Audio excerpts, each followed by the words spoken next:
খুব কষ্ট পেয়েছিলাম সেদিন, যেদিন আড়াল থেকে শ্বশুরকে বলতে শুনলাম, কি এক বৌমা আনলাম, না আছে রূপ, না আছে গুণ, আর না আছে বংশমর্যাদা। আরো কষ্ট পাচ্ছিলাম যখন শুনলাম আমার শাশুড়ি, বাসুর আর বাসুরের বউ আমার শ্বশুরের সাথে সুর মেলা ছিল। নিজেকে তখন ওই পরিবেশে বড্ড বেমানানার অসহায় লাগছিল। ভেতরটা দুমড়ে মুচড়ে যাচ্ছিল, কিন্তু প্রকাশ করলাম না। আমার যা আমার থেকে সুন্দরী, আর বয়সও কম। এই নিয়ে শাশুড়ির অভিযোগের শেষ ছিল না। আমি তানিয়া, MBA পড়ছি, বয়স আমার 25। তানিমকে ভালোবেসেছিলাম ঠিকই, কিন্তু বিয়ে করেছিলাম দুই পরিবারের সম্মতিতে। কিন্তু বিয়ের পর থেকেই কারণে অকারণে তুচ্ছ বিষয় নিয়েও কথা শোনাতে ছাড় দিত না। তাদের অভিযোগগুলো ছিল, আমার গায়ের রং বড় বউয়ের মতো দুধে আলতা নয়, আমার বয়স বড় বউয়ের চেয়ে 5 বছর বেশি, আমার বাবার অনেক টাকা নেই, আর তার চেয়েও বড় কথা আমি আর তানিম সমবয়সী। যেখানে তানিমার আমার কোনো সমস্যা ছিল না, সেখানে পুরো পরিবার আমার বিরুদ্ধে। তানিমার আমার বোঝাপড়াটা বেশ ভালো ছিল, সে কখনোই আমাকে অবহেলা করেনি। যতটা ভালো বিয়ের আগে বাসতো, তার চেয়েও আরো অনেক বেশি এখন ভালোবাসে। আমার শত কষ্ট আমি ভুলে যেতাম তানিমকে আঁকড়ে ধরে।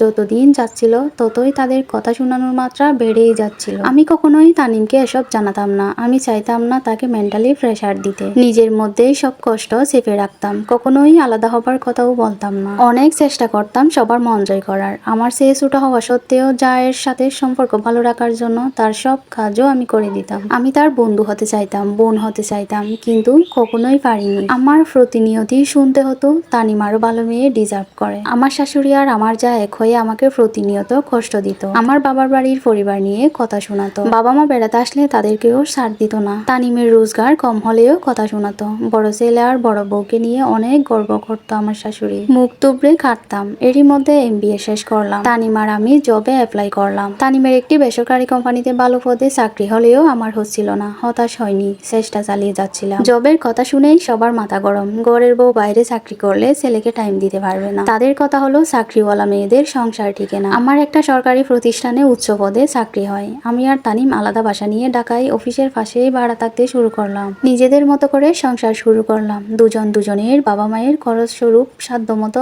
টাকা পাঠাতাম। এরই মধ্যে ঘর আলো করে আমার সন্তান রিয়াম জন্মালো। আমার শ্বশুর বাড়ি কেউ দেখতে এলো না। আমি নিজেই ছেলেকে নিয়ে তার দাদু ঠাম্মাকে দেখালাম। সেদিনও তারা কথা শোনাতে ছাড়লো না। বলল, চাকরিওয়ালা মেয়েরা কখনোই ভালো মা হতে পারে না।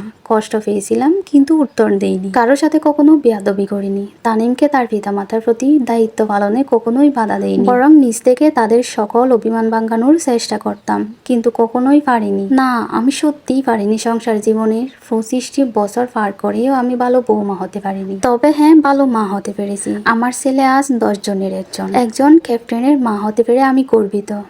চাইলেই সেদিন শাশুড়িকে বলতে পারতাম, আপনার বড় ছেলের বউ হয়তো দেখতেই সুন্দর, কিন্তু তার যোগ্যতা কি? তার নিজের কোনো পরিচয় আছে?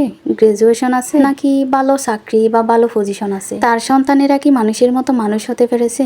ভালো বিবেক কি তার আছে? বাবার পরিচয় আর স্বামীর টাকায় গর্বের কিছু নেই। হয়তো ভালো বৌমা হতে পারেনি, কিন্তু দিন শেষে ভালো স্ত্রী, আদর্শ মা হতে পেরেছে। এটাই হয়তো আমার নারী জীবনের সার্থকতা। হ্যালো এভরিওয়ান, গল্পটা একটা আপুর লেখা গল্প। আমার অনেক বেশি ভালো লেগেছে, তাই আপনাদের সাথে শেয়ার করা। ভালো লাগলে গল্পটা শেয়ার করবেন। আসসালামু আলাইকুম, আল্লাহ হাফেজ।